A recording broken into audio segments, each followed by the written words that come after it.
Fancy saris, కంచిపట్టు సారీస్ కి ప్రత్యేకంగా పెట్టింది పేరు మన పూర్ణిమ ప్రింట్స్, కేపీహెచ్పీ అండ్ మాదాపూర్. నమస్కారం. కార్తీక పురాణం 17వ రోజు పారాయణలోకి వచ్చాం. కాంద పురాణాంతర్గత కార్తీక పురాణం వినేసాం. ఇప్పుడు పద్మ పురాణాంతర్గతమైనది వినబోతున్నాం. మళ్ళా సూత మహాముని ఇలా చెప్తున్నారట.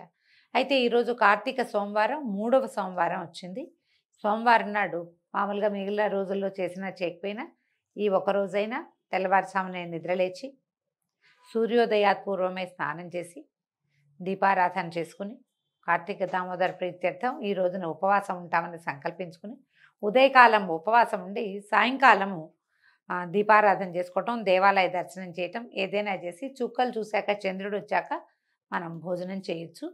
విశేషమైన రోజు, అవకాశం ఉన్నవాళ్ళు ఈ రోజున ఉపవాసాన్ని నిర్వహించుకోవచ్చు.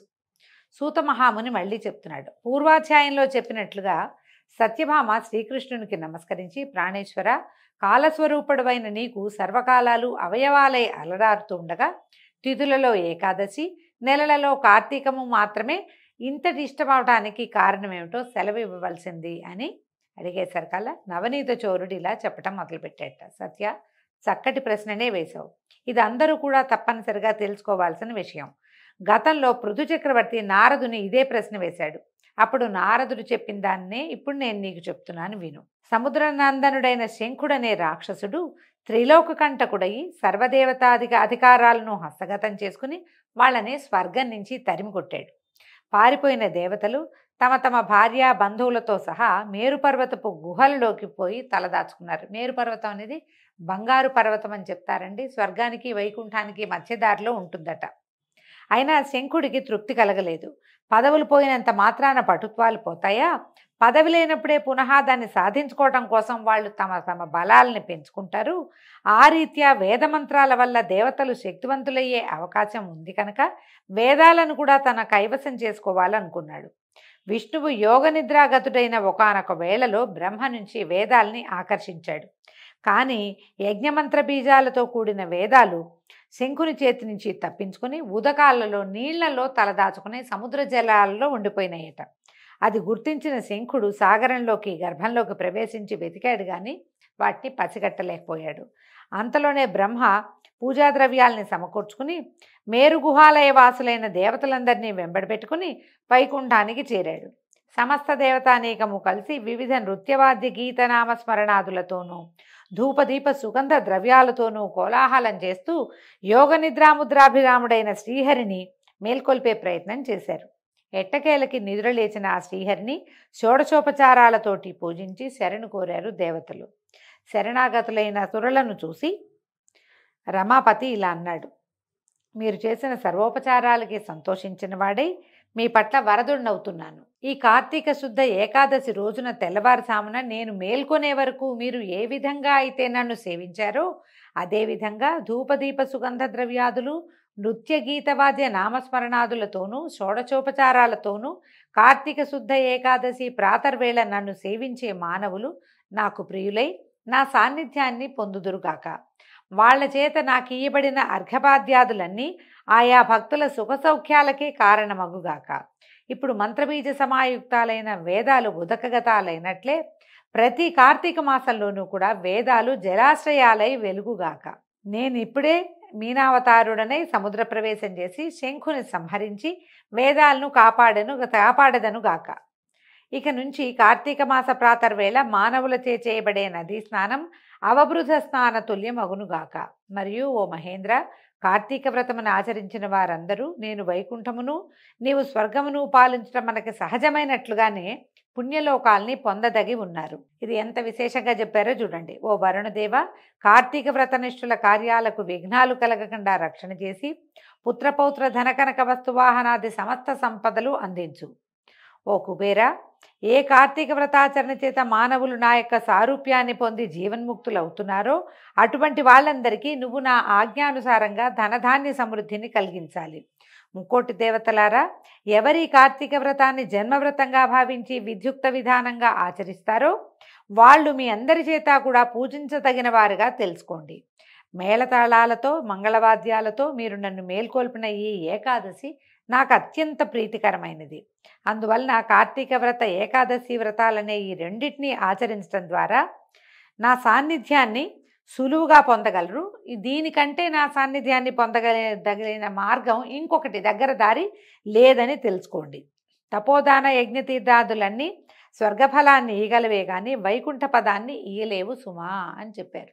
అంటే వేదాలను రక్షించడానికి భగవంతుడు మీనావతారుడుగా అవతరించే ముందు అప్పుడు కార్తీక మాసమే ఉన్నది. కార్తీక ఏకాదశి నాడే ఆయన యోగ నిద్రలోంచి లేచాడని, అప్పటి నుంచి ప్రతి కార్తీకంలోనూ వేదాలు ఇలాగ సముద్రగతాలుగా అంటే జలగతాలుగా ఉంటాయని మనం ఏం చెప్పుకుంటామండి. విష్ణువు వ్యాపనశీలుడైన విష్ణువు జలాలలో వ్యాపించి ఉంటాడు. గంగ ద్రవరూపాన్ని ధరించి ప్రతి చోట జలాశయాల్లో ఉంటుందని మనం సాధారణంగా చెప్పుకుంటాం. పురాణాల్లో ఏం చెప్తున్నారంటే వేదాలు కూడా నదీ జలాల రూపాన్ని పొంది జలాలలో ఉంటాయి కాబట్టి అవబృధ స్నానం అంటే యజ్ఞాంతంలో చేసేటువంటి స్నానం యజ్ఞ ఫలితం మొత్తాన్ని ఇచ్చినట్టుగా ఈ వేదాల స్పర్శతోటి ఉన్నటువంటి జలాలు మనకి ముక్తిని, మోక్షాన్ని ఇస్తాయని చెప్తున్నారు. అయితే భగవానుడైన శ్రీ మహావిష్ణువు దేవతలకలా ఉపదేశించిన వాడై తత్క్షణమే మహామత్స్య శాబకమై చిన్న చేపపిల్లగా మారి వింధ్యపర్వతమందలి కశ్యపుని దోసిరి జలాలలో తోచాడు. కశ్యపుడు ఆ చేపపిల్లను తన కమండలంలో ఉంచాడు. మరుక్షణమే ఆ మీనపు కూన పెరిగిపోవటం గమనించి ఆ కమండలం చాలలేదన్నమాట, పెద్ద పాత్రలో ఉంచాడు. పాత్రని మించి మీనపు శాపకం ఈ చేపపిల్ల పెరిగిపోయేసరికల్లా రెప్పపాటులో పెరిగిందట. అప్పుడు ఏం చేశాడు, దాన్ని ఒక నూతిలోకి మార్చాడు.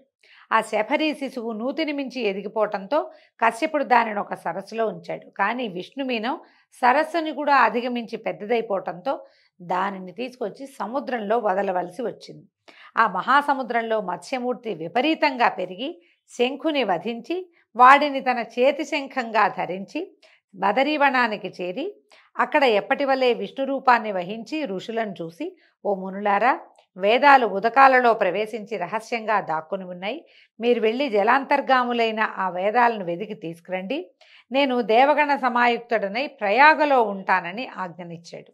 విష్ణువాజ్ఞని శిరసాధరించిన ఋషులు సముద్రంలోకి వెళ్ళి ఆ యజ్ఞబీజాలతో కూడిన ఉన్నటువంటి వేదాన్వేషణ ప్రారంభించారు. ఓ పృథు మహారాజా, ఆ వేదాలలో నుంచి ఆ ఋషులకు ఎవరికి ఎంత లభ్యమైందో అది వారి శాఖ అయినది. వాళ్ళు ఎతకడానికి వెళ్ళారు. ఒక కాగితంగా పుస్తకంగా లేదండి, స్వరసహితంగా ఉన్నాయట. ఎవరు దేన్ని పట్టుకోగలిగారో ఆ శాఖ వాళ్ళదైందనమాట. తదాదిగా ఆయా శాఖలకు వారు ఋషులుగా ప్రభాసించారు. అనంతరము వేదయుతులై ప్రయాగ ఎందున్న విష్ణువుని చేరి వేదాలని తెచ్చామని చెప్పారు. విష్ణువాజ్ఞపై ఆ సమస్త వేదాలను స్వీకరించినటువంటి బ్రహ్మ ఆ శుభవేళను పురస్కరించుకుని దేవతలతోనూ ఋషులతోనూ కూడినవాడై అశ్వమేధ యాగాన్ని ఆచరించాడు. యజ్ఞానంతరము సమస్త దేవ గంధర్వ యక్షపన్నగ గుహ్యకాదులందరూ కూడి శ్రీహరినిలా ప్రార్థించారు. ఓ దేవాధిదేవ జగన్నాయక, మా విన్నపాలను విను. అత్యంత సంతోషదాయకమైన ఈ సమయంలో మాకు వరప్రదాతవై మమ్మల్ని కాపాడు. హే లక్ష్మీనాథ, నీ అనుగ్రహం వల్లనే బ్రహ్మ తాను నష్టపోయిన వేదాలను ఈ స్థలంలో పొందగలిగాడు. కాబట్టి నీ సమక్షంలో మేమందరము కూడా యజ్ఞంలోని ఆవిర్భాగాలను కూడా పొందాము. కాబట్టి నీ దయ వలన ఈ చోటు భూలోకంలో సర్వశ్రేష్టమైనది, నిత్యము పుణ్యవర్ధకమైనది, ఇహపర సాధకమైనదిగా అగుగాక.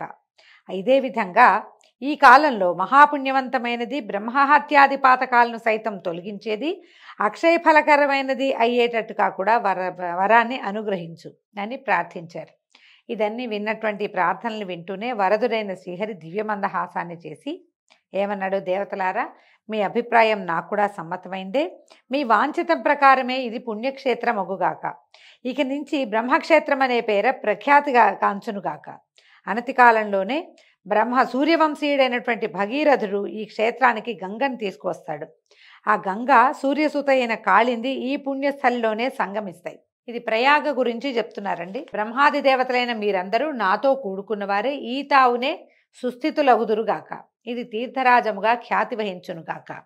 ఈ నెలవునందు ఆచరించే జప తపో వ్రత యజ్ఞ హోమార్చనాదులు అనంత పుణ్యఫలదాలై నా సాన్నిధ్యమును అందించుగాక. అనేకానేక జన్మకృతాలైన బ్రహ్మహత్యాది ఘోరపాతకాలు సహితం ఈ క్షేత్ర దర్శన మాత్రం తోటే నశించిపోతాయి. ఇక్కడ నా సామీప్యంలో మరణించిన వాళ్ళు నాయందే లీనమై మరుజన్మ లేని వాళ్ళు అవుతారు.